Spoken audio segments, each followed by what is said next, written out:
ഈ കാണുന്ന ആലോചന എന്ത് ഞമ്ഞമുണ്ടാക്കും എന്നാണ്. അങ്ങനെ നന്നായിട്ട് ആലോചിച്ച് ഇന്നലെ പ്ലാൻ ചെയ്ത പോലെ ഈ കാണുന്ന ഗ്രിൽഡ് ചിക്കൻ അങ്ങോട്ട് ഉണ്ടാക്കി. ഇനി അടുക്കളയിൽ പൊടി പാറും. കൈ കിട്ടിയ എല്ലാ പൊടിവർഗ്ഗങ്ങളും എടുത്തങ്ങോട്ട് എറിഞ്ഞിട്ടുണ്ട്.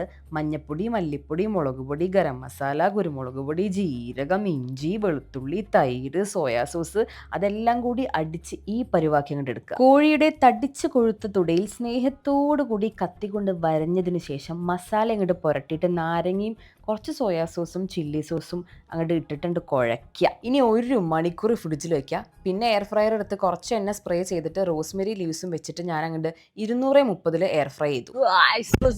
ഇനി സ്വല്പം മ്യൂസിക് കേൾക്കാം.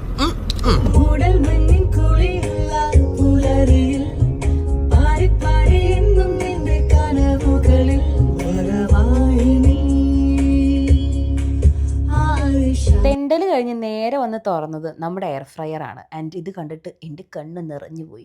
ജീവിതത്തിൽ ആദ്യമായിട്ടാണ് ഇത്രയും ജ്യൂസി ആയിട്ടുള്ള ഒരു ചിക്കൻ ഞാൻ ഉണ്ടാക്കിയത്. എനിക്ക് സന്തോഷമായി ഗൈസ്, സന്തോഷമായി. അടുത്തതായി രുചിക്കുന്ന രംഗം. ഓ സൂപ്പർ. കുക്കിംഗ് ഡൂഡ് ഭയങ്കര ജ്യൂസി ആയിട്ടുണ്ട്.